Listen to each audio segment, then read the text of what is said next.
Awesome, JMC 6000 here in the JMC garage. And what I wanted to do in this video is something a little bit different. I have my checklist in front of me, and this checklist is the top 5 things that should be standard in cars in 2023. And then I also have top 3 things that should not be standard. And then I have a bonus on each one. So let's begin without further ado. Here we go. Number 1, LED headlights. That's right, so I'm in front of my Ford Maverick here, 2022. LED headlights, no matter if you get the XL all the way up to the Lariat, which I have here, are standard across the board from back when this truck was introduced, which was about $20,000, now to this Lariat. When I purchased this Lariat, it was about $31,000. LED headlights were standard across the board, and may I add also some kind of LED daytime running light. Whether it be the headlight always on or some kind of DRL like what the Maverick has up here. Anything like that should be standard going forward. I think it's ridiculous that I can purchase a $45,000 truck, whether it be an F-150, a Super Duty, or whatever, even one of the Silverados or a Ram, and still get incandescent headlights. This is 2023. The government has changed the rules on headlights. We are now able to do matrix LEDs and everything else. Bring the technology. This should be standard moving forward, no matter what the vehicle, no matter what the cost. All right, number 2, cruise control. Can you believe you can still order a vehicle today and it does not have cruise control, even basic cruise control standard? I cannot believe that. Andre over on TFL Truck, if you know the Fast Lane car, Fast Lane truck, he ordered a Chevy Colorado 2023 brand new Colorado Trail Boss, and he forgot to click an option for cruise control. That is absolutely ridiculous. He spent $41,000 on his truck and it doesn't have cruise control standard.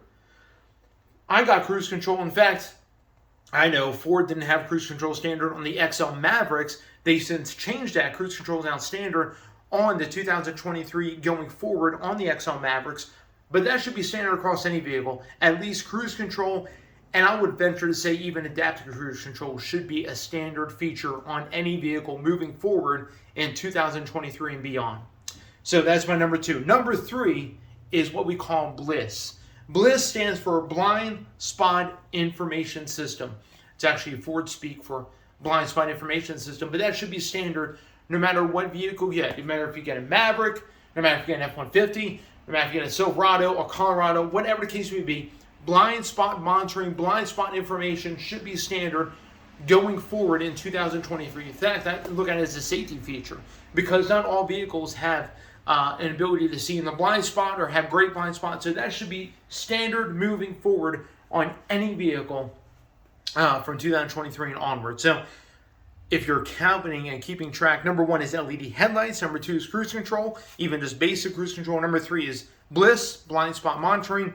Number 4 is infotainment. An infotainment screen of at least 8 inches or bigger should be standard moving forward. It doesn't necessarily have to be touch. Yes, I'm speaking to you, Mazda. I know about your infotainments. They're not touch standard, but still, infotainment and an Android Auto and Apple CarPlay should be standard across the board moving forward from 2023 onward. It's crazy that you can still get vehicles that don't even have that kind of basic infotainment, even in a work vehicle that isn't standard. Yes, I'm looking at you, Ford Transit. You can still get this cheap little chintzy basic radio, no kind of infotainment at all, no kind of ability to have Apple CarPlay, Android Auto. That's ridiculous. Let's make it standard moving forward in the industry, 2023 beyond. And I think it's ridiculous. A side note, that the GM, and I think other companies are doing this well, but GM wants to phase out Android Auto, wants to phase out Apple CarPlay. I mean, that would kind of cut me off from ever getting a vehicle from them because, I mean, that's necessary for our family. We use Android Auto here on a regular basis. And to have it just phased out, I mean, yes, some of those vehicles that GM is doing does have a Google operating system, but I mean, Android Auto, and I think for Apple users, Apple CarPlay is almost like mandatory for them.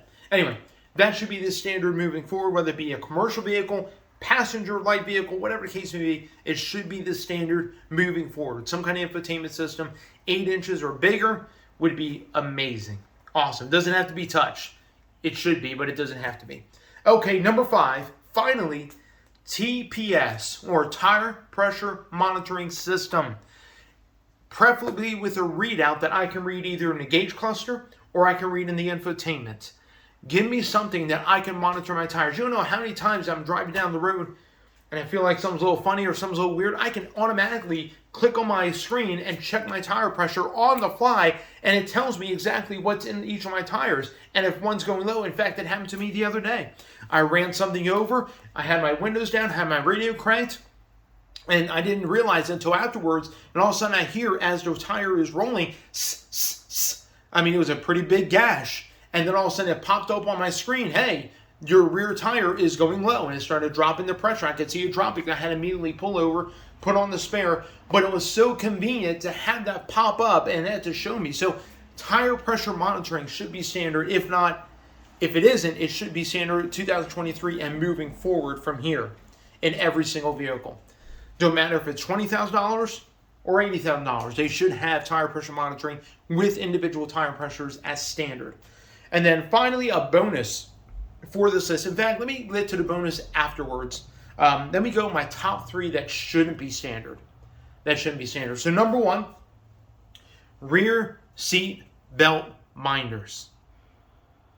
I cannot stand this feature. I don't know who orchestrated, who said we ought to make this a standard feature on every single vehicle, but it's so annoying. I can understand the safety aspect. I can understand that, hey, you shouldn't leave kids in the car. You don't want to forget about your kid in the car. I get that. I understand that. But having it pop up, having it remind you, having it in, and it's not just Ford that's doing it. It seems like every manufacturer is now implementing this rear seat safety minder, and it's absolutely the most annoying thing ever. Usually, parents are pretty conscious about their kids in the back seat, and if they're not, they should question having kids to begin with. Just saying. If you're going to forget about your kid, come on now. Your life shouldn't be too busy forgetting about child in the back seat. I know it happens, but it shouldn't. And I think making that standard across the board is kind of ridiculous for the rear seat minders, and it's very intrusive, very annoying. Anyway, that shouldn't be standard. That should be an option or something that you can delete altogether. Number 2 that should not be standard in vehicles going forward is wireless charging. So most phones today are able to wirelessly charge. And I get that, it's an awesome technology. But at the same time, most phones are very restrictive in what is able to charge, what isn't able to charge. And then when many phones wirelessly charge, they get super duper hot. Sometimes you got to take the phone case off, and sometimes it's just a pain in the neck. And then if the car shifts, the wireless charger, the phone shifts back and forth, and it gets disconnected. It's just, I don't know. I just look at it as that should not be standard. I don't think it even should be an option. If you want a reliable connection, go ahead and plug your phone in. And if you want wireless Android Auto, wireless Apple CarPlay, that's awesome. That's great. But if you want to charge your phone, or if you want to be the one that's pulling the information off your phone only and not someone else's who's in the vehicle, because usually what happens is your phone's connected to your phone is connected to wireless Android Auto, and then you have your phone sitting there wirelessly charging. And then if somebody on the passenger side wants to charge your phone, guess what? They have to plug in, or you have to take it off the wireless charger, that then go on the wireless charger, and then all of a sudden you have to plug in. It's just kind of a cobbled up mess. And then whoever plugs in, they get the dominant in the infotainment system, whether you're connected or not. Anyway, that's what I've seen more often on. So wireless charging doesn't need to be standard. In fact, I don't think it ought to be even offered in cars because it's more of a hindrance than a help. Some people like it, but not a big fan of it. And then finally, number 3 for top things that shouldn't be standard in vehicles is keyless entry. And what I mean, let me rephrase it. Not keyless entry, keyless push button start. Many people want to move this to a standard across all vehicles. There is nothing wrong with busting out a key. There really isn't nothing wrong with busting out a key. You got to have something on you anyway. I know we're eventually moving to phones as keys and everything else, but there's nothing wrong with, with push button start. You have to keep some kind of fob on you already to begin with. Having a key start is not that big of a deal. Come on now, most keys that are key start anywhere are switchblade key. So having standard push button start across the board is not something that needs to really happen. Kind of nitpicking here, but that's something that shouldn't have to happen. Now, bonus. Let me give you a bonus for things that ought to be standard. Number one, auto headlights with DRLs should be standard across the board. And I think it mostly is, but I think that should be a standard. I shouldn't have to worry about turning my headlights on if the headlights are going to come on at dusk or whatever, or the wipers are on. Auto headlights should be standard across the board with DRLs. And then finally, what also should be not standard, and I can't stand the trend of vehicles today that are doing this, is all black interiors. Oh my goodness. I mean, it's easy to make, it's easy to manufacture. I know why vehicle manufacturers are doing it, but it's getting old, it's getting dull, it's getting drab real quick. That's why I cannot stand the blacked out package on the Maverick, is because unfortunately when you get the blacked out package on the Maverick, it looks good on the outside, you get the all black interior on the inside. Now, I will say on the XLT, on the all black interior, actually looks pretty decent because it's on all black. They actually use some gray. But on the Lariat, the seats are all black. The different things are all black. It's too much. And for example, the new Mazda CX-90, many vehicles in the CX-90 are getting ordered with this all black leather interior with this like turned metallic things on the center console on the side, which is great. I hate gloss black. That shouldn't be standard in vehicles anymore either, but having an all black interior is just absolutely annoying and frustrating because black shows up everything. And it gets super hot in the summer. Unless you live in Alaska, then it doesn't matter. But and most people it gets super hot in the summer. So if manufacturers can get away from not having an all black interior, that'd be amazing. So anyway, that's just me. That's just my top things that I think should be in vehicle standard, and top 3 things with bonus on each one that should not be in vehicles.